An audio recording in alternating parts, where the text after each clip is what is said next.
नीरू का बेटा फौज में बड़ी पोस्ट पर था। वो हमेशा तैनाती में बाहर रहता। घर में अकेली नीरू बोरियत महसूस करती थी। नीरू की सहेलियों ने उसे सलाह दी कि वो अपने बेटे की शादी करवा दे। बहू के आ जाने से सब ठीक हो जाएगा। बेटा अपार, तू तो फौज में रहता है, मुझे घर में अकेलापन काटने को दौड़ता है। तू एक काम कर बेटा, शादी कर ले, फिर बहू के साथ मैं घर में आराम से रहूंगी। क्या माँ, मैं जब तक मेजर नहीं बन जाता शादी नहीं करूंगा। तुम कहीं घूमने जाया करो, लेकिन शादी की बात मत करो।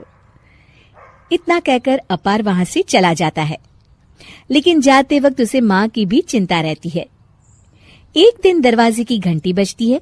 नीरू दरवाजा खोलती है तो सामने एक सुंदर सी लड़की साड़ी पहनकर सर पर पल्लू रखकर खड़ी होती है।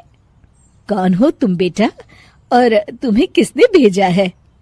मेरा नाम कंचन है और मैं आपके बेटे अपार की बीवी और आपकी बहू हूँ। तभी घर का फोन बजता है। नीरू फोन उठाती है तो अपार का फोन होता है। माँ, कंचन आ गई। वो आपकी बहू है माँ, और मैंने उससे शादी कर ली है। आप अकेली रहती है तो मैंने आपके लिए शादी कर ली माँ। अच्छा बेटा, बहू तो आ गई, बहुत सुंदर है। अब ना मैं आराम से घर में खुश रहूंगी। इतना कहकर नीरू जैसे ही कंचन की तरफ देखती है, वो उसके पैर छूती है। नीरू कंचन को आशीर्वाद देकर गले लगा लेती है। अगली सुबह नीरू सोकर उठती है तो अरे, सारा घर कितना चमक रहा है। इतनी सुबह घर का सारा काम किसने किया?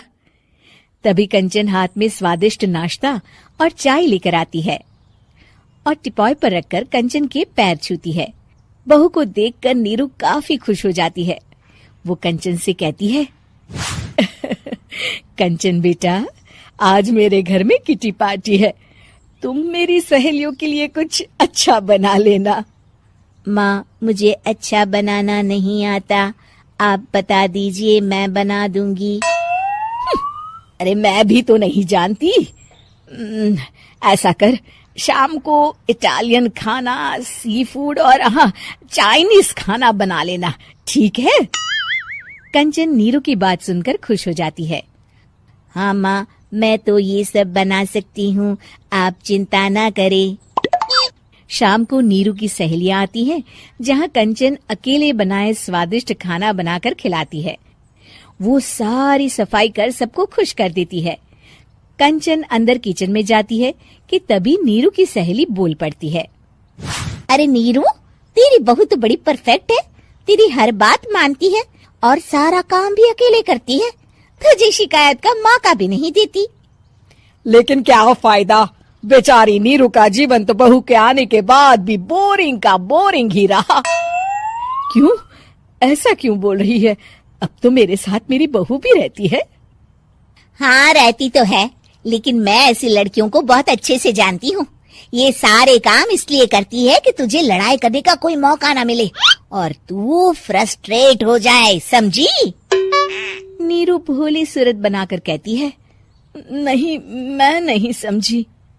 अरे, घर में सास बहू की लड़ाई ना हो तो घर भी भला घर लगता है क्या? मेरे घर में ही ले ले, सुबह से बहू के साथ लड़ाई में इतनी चहल पहल रहती है कि मन हमारा भी लगा रहता है और पड़ोसियों का भी। नीरू मन में सोचती है, बात तो सही है, अगर ये मेरी शिकायत के बिना ही हर काम कर देगी तो मैं क्या करूंगी? रात को नीरू सोने के लिए कमरे में जाती है, जहाँ कंचन उसके पैर दबाने लगती है। नीरू को अच्छा तो लगता है, लेकिन वो किसी भी तरह से उससे लड़ाई करना चाहती है। बहू, दर्द पैर में नहीं सर पर है और तू मेरे पैर दबा रही है। मैं सर दबा देती हूँ माँ जी। ये कहकर वो उसका सर दबाने लगती है। तू एक काम कर, मेरे लिए बादाम वाला दूध ले आ, जा। कंचन जाकर सास के लिए दूध ले आती है। अब नीरू उसे जो कहती कंचन झट से कर देती।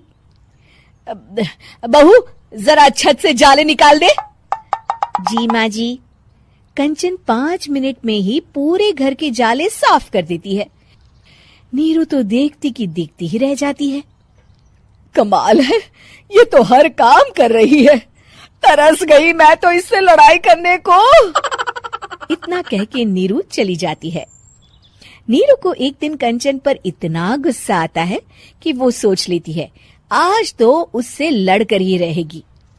मौका देखकर नीरू कंचन को पैर से लंगड़ी देकर गिरा देती है, जिसके बाद जो होता है नीरू को विश्वास ही नहीं होता। जमीन में 2 भागों पर गिरी कंचन के सारे पुर्जे बिखर जाते हैं। स्प्रिंग और उसके अंदर से रंग बिरंगी लाइट जलने लगती है। तभी घर की घंटी बजती है। नीरू डरकर दरवाजा खोलती है तो सामने अपार खड़ा होता है। क्या हुआ माँ, तुम इतना डर क्यों गई? कंचन ने कुछ किया क्या? कुछ कहा क्या उसने? मैं अभी बताता हूँ। तभी अपार की नजर कंचन पर पड़ती है। अरे माँ, तूने ये क्या किया? कंचन को तोड़ दिया। तुम्हारी खुशी के लिए मैंने रॉबर्ट को तुम्हारी बहू बनाकर भेजा था, जिससे तुम्हारी हर इच्छा पूरी हो और तुम खुश रहो। माँ, ये तो इंसान थी भी नहीं, इससे तो गलती हो ही नहीं सकती थी। फिर आपने इसे क्यों तोड़ा? क्या गलती थी इसकी माँ?